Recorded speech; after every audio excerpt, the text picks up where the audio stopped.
अस्सलामुअलैकुम students, welcome back to our learning zone. उम्मीद है आप सब खैरियत से होंगे। ENG 524 फाइनल टर्म सीरीज़ में आज हम डिस्कस करने जा रहे हैं lesson number 23 CDA and political discourse. बच्चों, इसमें आज हमने क्रिटिकल डिस्कोर्स का और क्रिटिकल डिस्कोर्स एनालिसिस और पॉलिटिकल डिस्कोर्स का दूसरा हिस्सा पढ़ना है। 3 से 4 टॉपिक्स हैं टोटल इस चैप्टर में। Analysis of text and political genres पहला टॉपिक हमारे पास है। देखिए, सबसे पहले तो हम ये देखेंगे कि जो लिंग्विस्टिक चॉइस है, linguistic choice reflects not only how a text is constructed but they are also related to all the major social functions of language. अब यहाँ पर जो चोलियार्की और फेरक्लो हैं वो क्या कहते हैं, वो कहते हैं कि टेक्स्ट का जो है एनालिसिस करना ज़रूरी होता है ताकि हम ये समझ सकें कि वो टेक्स्ट आइडियोलॉजीज़ कैसे फैलाता है और सोसाइटी पे उसका कैसे असर पड़ता है। Their analysis is essential not only for the study of textual construction but also for understanding how a text may disseminate ideological belief and the social effects this may have. अब यहाँ पर जो हेलिडे है ना 2004 में, इनके मुताबिक ये क्या कहते हैं कि जो टेक्सचुअल मेटा फंक्शंस हैं ये समझाता है कि टेक्स्ट का कोहेशन और जो उसका कोहेरेंस है ये कैसे होता है, यानी टेक्स्ट जो है वो कनेक्टेड और मीनिंगफुल कैसे बनते हैं। ये हेलिडे 2004 में usually concerning with explaining how a texture is achieve through cohesion and coherence, यानी कि टेक्स्ट का जो मीनिंगफुल टेक्स्ट जो है वो कैसे बनता है। अब यहाँ पर हमारे पास है एक वर्ड जनर्स का। जनर्स क्या होते हैं, ये आपका MCQs के लिए भी बहुत इंपॉर्टेंट है। जनर्स क्या है कि वो लिंग्विस्टिक पैटर्न जो किसी सोसाइटी में किसी खास मकसद के लिए डिवेल्प हुए हों। General linguistic, global linguistic pattern which have historically developed in a linguistic community for fulfilling specific किसी खास मकसद के लिए communicative task in specific situation। और ये किसकी स्टेटमेंट है, ये 2002 में ये चिल्टन ने दी थी। अब नेक्स्ट अगर हम देख लें कि according to Fairclough each social domain has an associated order of discourse. Fairclough के मुताबिक ये कहते हैं कि जो हर सोशल डोमेन है ना उसका एक ऑर्डर ऑफ डिस्कोर्स होता है या एक structured collection of discursive practice होती हैं जो किस चीज़ को रिफ्लेक्ट करती हैं, पावर स्ट्रगल्स को रिफ्लेक्ट करती हैं। अब CDA is particularly interested in the role that certain genres play in the exercise of power and influence in very definition of political and political institution.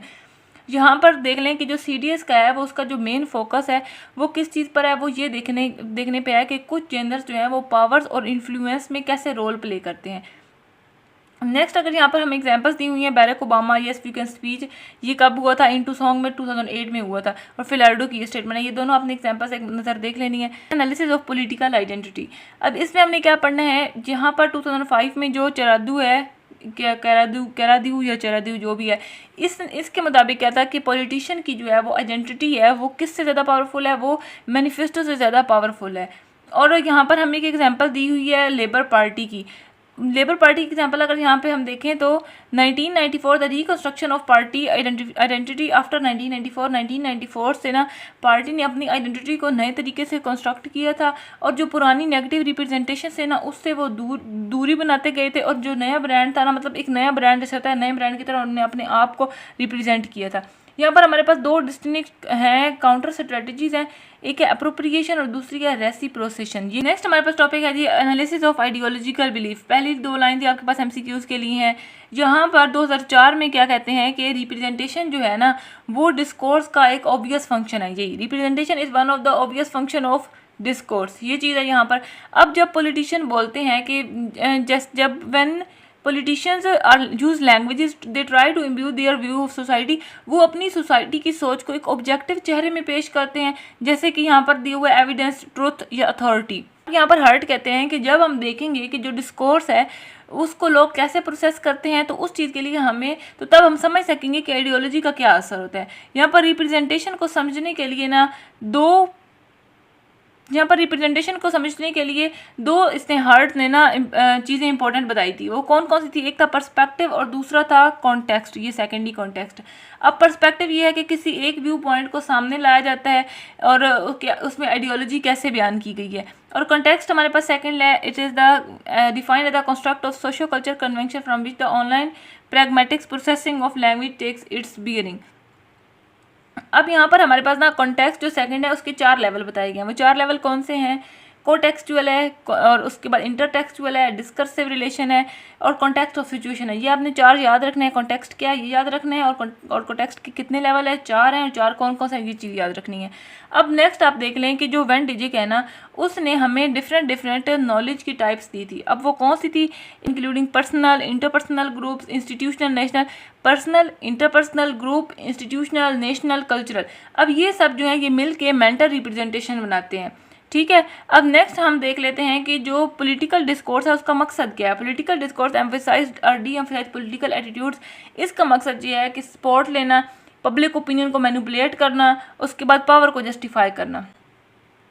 Fourth topic हमारे पास है analysis of political stance. अब इसमें हमने क्या पढ़ना है, जो है ना डू बॉयस 2007 में वो कहते हैं कि स्टांस एक सोशल एक्ट होता है जो हम कम्युनिकेशन में करते हैं, ठीक है। A growing interest in how language is use to encode और रिफ्लेक्ट स्पेसिफिक। इसका अगर एमसीक्यूज करेक्ट ऑप्शन आपके पास है स्टांसेस।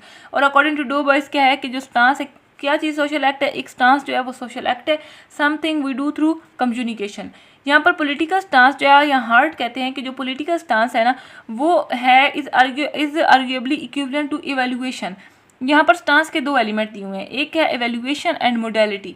इवैल्यूएशन एंड मोडालिटी आपके पास दी हुई है। फिर यहाँ पर एक वर्ड है हमारे पास, ये डिनोएटिक मोडालिटी। ये क्या चीज़ है? डिनोएटिक मोडालिटी है कि डिनोएटिक पावर एक स्टेटस। डिनोएटिक मोडालिटी की बात करें ना तो ये है कि it is link to the normativity understood a way of deemphasizing the speaker authority, कि स्पीकर की अथॉरिटी को और उसकी नॉर्मेटिविटी को शो करता है स्पीकर की, ही हमारे पास होती है डिनोएटिक मोडालिटी।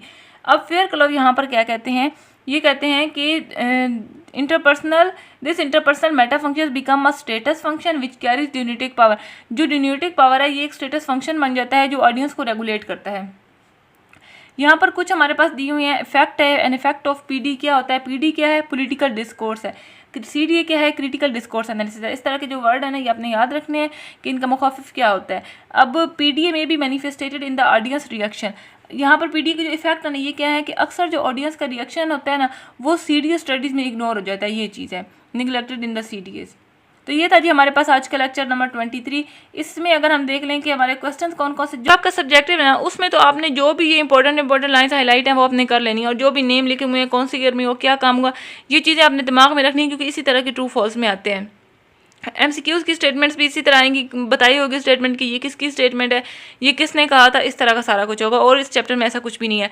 कॉन्टेक्स्ट आपने यहाँ पर आपने ये चीज़ें लिखी हुई थी कि कितनी थी रिप्रेजेंटेशन के लिए कौन सी चीज़ें इंपॉर्टेंट थी, कितनी थी, 2 थी, एक था पर्सपेक्टिव और दूसरा था कॉन्टेक्स्ट। उसके बाद कॉन्टेक्स्ट के कितने लेवल थे? 4 लेवल थे। नॉलेज की कितनी टाइप थी, किसने दी थी? वेन डिजिक ने। और कितनी थी? ये पर्सनल, इंटरपर्सनल, ग्रुप्स और इंस्टीट्यूशनल, ये सारा कुछ। उसके बाद पॉलिटिकल डिस्कोर्स का था कि ये किस लिए होता है, तो ये था कि ये गार्नर स्पोर्ट्स के लिए, मैनिपुलेट पब्लिक ओपिनियन के लिए, जो लास्ट लाइन लिखी हुई है 3rd टॉपिक की। एनालिसिस ऑफ पॉलिटिकल स्टांस में ये है कि जो स्टांस क्या होता है, स्टांस एक सोशल एक्ट होता है।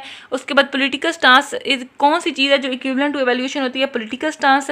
नेक्स्ट यहाँ पर 2 जो हमें एलिमेंट्स दिए हुए थे, ये वाला एवैल्यूएशन एंड मोडालिटी।